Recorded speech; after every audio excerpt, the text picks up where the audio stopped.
l'Index. C'est une petite montagne au-dessus de la ville de Chamonix que j'ai gravie quand j'avais 10-11 ans.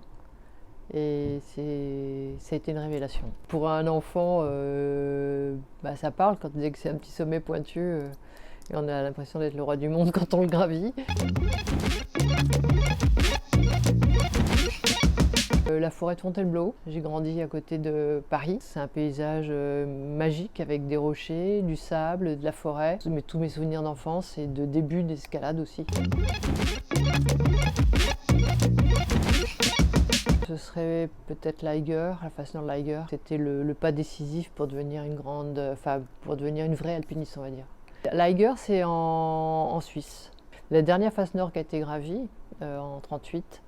Et ça faisait partie c'était le dernier problème des Alpes qui a fait beaucoup de dégâts parce qu'il y a beaucoup de gens qui se sont cassés le nez dessus puis qui sont morts en fait entre les années 30 et 60. On disait que 50% des alpinistes qui tentaient cette phase se tuaient.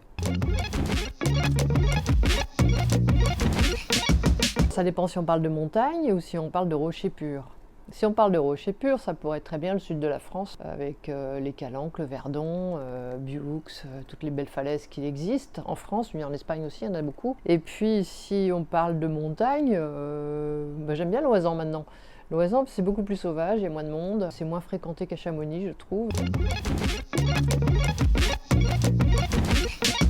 Erhard Loretan, qui était pour moi un très très fort alpiniste, qui est décédé malheureusement de façon stupide, mais on meurt tous stupidement, qui a fait les 14 8000 par des voies nouvelles, en très haute altitude.